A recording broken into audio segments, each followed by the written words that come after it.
Bildiyiniz kimi biz əvvəlcədən aprel ayının 11-nə prezident seçkiləri günü Berlində Azərbaycan səfirliyinin qarşısında etiraz aksiyası təyin etmişdik. Bunun anonsunu da vermişdik.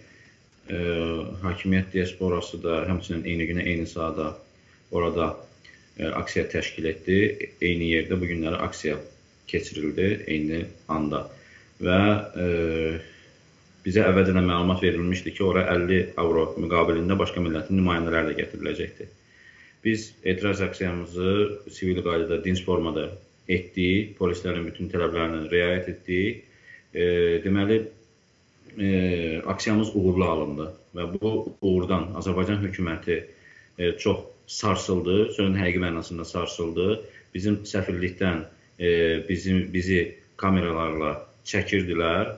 Bununla yanaşı biz əvvəlcədən elə tənzimləmişdik ki, aksiyada yalnız azərbaycanlılar iştirak edəcək və yalnız hər kəsin tanıdığı azərbaycanlılar, mühacirlər iştirak edəcəkdir.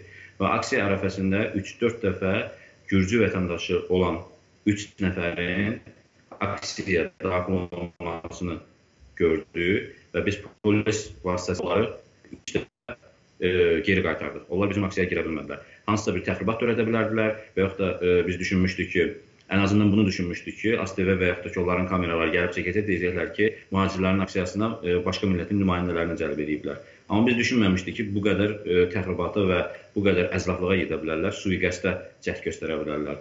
Aksiya bitəndən sonra, bitə-bitdə artıq bitmişdi, biz dağılışıb getmə ərəfəsində idik. Mən biraz bir yoldaşla bərabər idim. Bu aksiya ərəfəsində gördüyümüz həmən 3 Gürcüstan vətəndaşı mənə yaxınlaşmağa cəhd göstərdi. Gördüm ki, bunlar yaxınlaşırlar mənə. Biz də bilirdik ki, bunlardan təxribat ola bilər.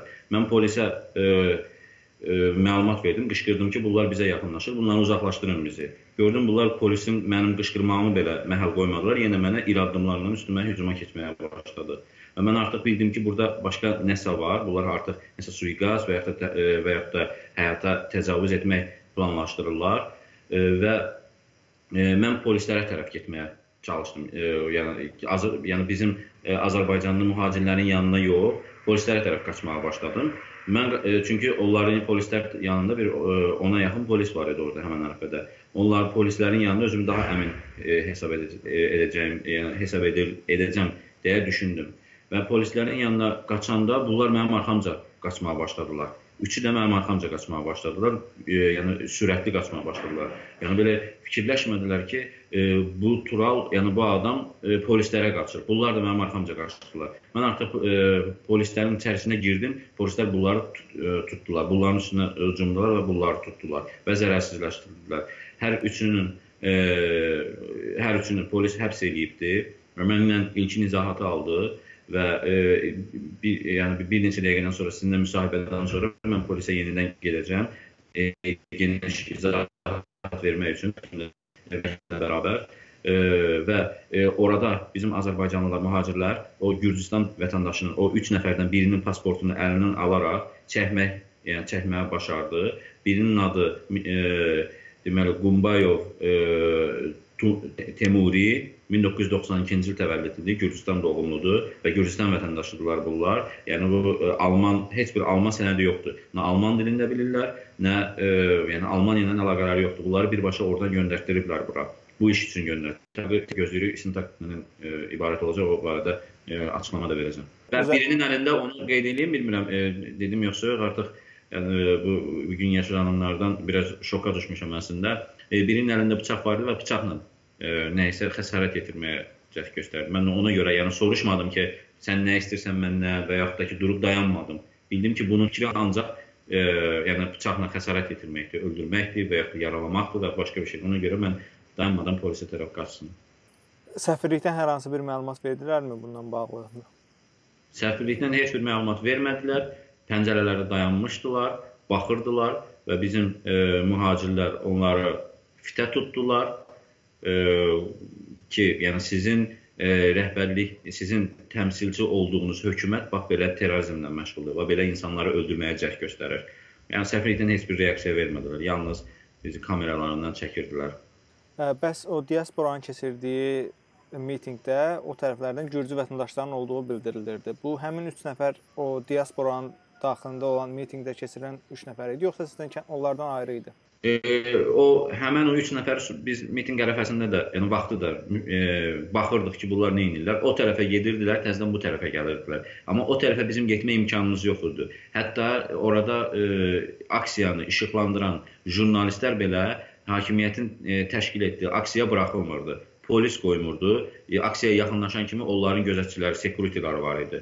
20-yə yaxın özəl şirkət tərəfindən security cəlb olunmuşdu tək bu işə. İmkan vermirdilər ki, çəkilsin. Yəni, nə çəkiblərsə, hakimiyyətin öz diaspora təşkilatları çəkiblər onlar barədə. Yəni, bizim dəqiq məlumatımız yoxdur ki, o 3 nəfər oraların içində idi, yoxsa. Amma o tərəfə gedirdi, yenidən bu tərəfə gəlirdi. Gedirdi ora, oradan yenidən öyrədirdilər ki, kimlərsə o tərəfini öyrədir ki, yox, yenidən girməyə, onların yəni bizim aksiyamıza girməyə cəhd göstərsinlər. Amma hər dəfəsində biz polisdən onları uzaqlaşdırırdıq. Bildirilmişdi ki, diasporanın keçirdiyi aksiyada həm Gürcü, həm Türkiyə vətəndaşları da var.